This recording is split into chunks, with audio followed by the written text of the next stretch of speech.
রাধে রাধে। নমস্কার বন্ধুরা, শিবশম্ভু চ্যানেলের পক্ষ থেকে আপনাদেরকে জানাই সুস্বাগতম। ভক্তি হচ্ছে ভগবানকে জানার ও ভগবৎ প্রীতি সাধনের একমাত্র সহজ উপায়। শাস্ত্রে যে 64 প্রকার ভক্তাঙ্গের কথা বলা হয়েছে তার মধ্যে একাদশী ব্রত সর্বোত্তম। আজকের ভিডিওতে আমি আলোচনা করব পৌষ মাসের কৃষ্ণপক্ষের একাদশী অর্থাৎ সফল একাদশীর ব্রত কথা, এবছরের সময়সূচি, পালনের সময় এবং সফল একাদশী ব্রতর উপকারিতা ইত্যাদি নিয়ে। এবং এই ভিডিওতে আমি এমন কিছু টোটকার কথা বলবো যেগুলি এই সফল একাদশী ব্রতর দিন পালন করলে কেটে যাবে চাকরিতে বাধা, দূর হবে দারিদ্রতা এবং আর্থিক উন্নতি সাধিত হবে।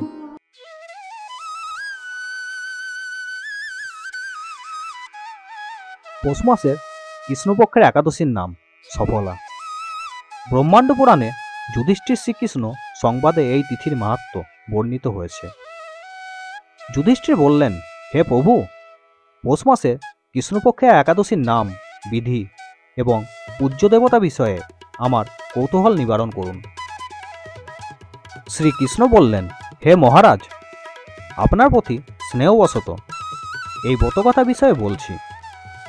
এই ব্রত আমাকে যেরকম সন্তুষ্ট করে, বহু দান দক্ষিণাযুক্ত যজ্ঞাদি দ্বারা আমি সেরকম সন্তুষ্ট হই না, তাই যত্ন সহকারে এই ব্রত পালন করা কর্তব্য।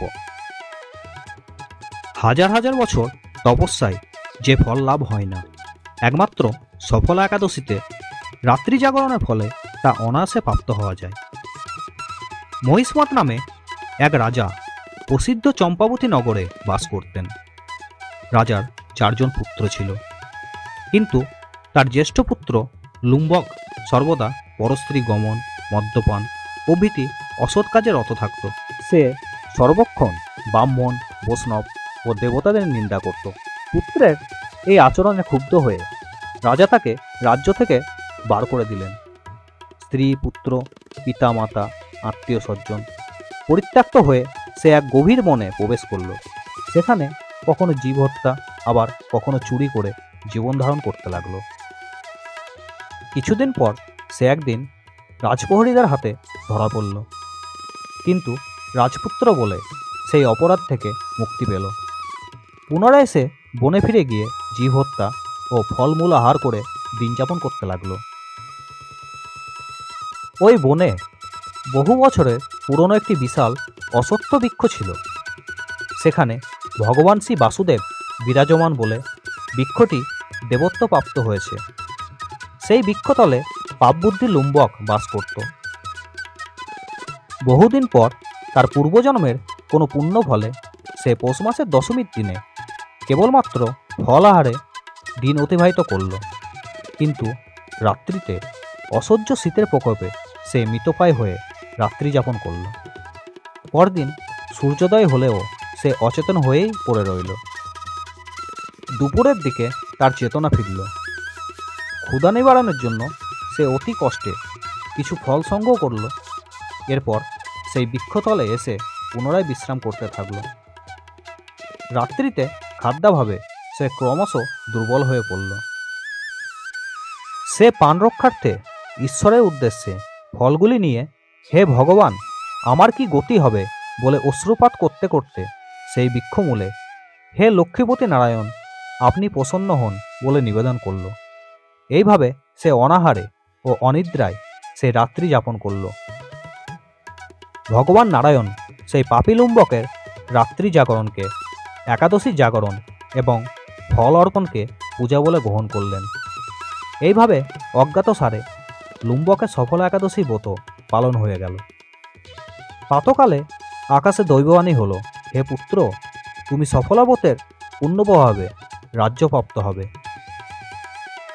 সেই দৈববাণী শোনামাত্র লুম্বক দিব্যরূপ লাভ করল। তার পাপবুদ্ধি দূর হলো। সে পুনরায় নিষ্কণ্টক রাজ্য লাভ করল। স্ত্রী পুত্র সহ কিছুকাল রাজ্যসুখ ভোগের পর পুত্রের ওপর রাজ্যের ভার দিয়ে সে সন্ন্যাস আশ্রম গ্রহণ করল। অবশেষে মৃত্যুকালে সে অশোক অভয় ভগবানের কাছে ফিরে গেল। হে মহারাজ, এভাবে সফল একাদশী যিনি পালন করেন তিনি জাগতিক সুখ ও পরে মুক্তি লাভ করেন।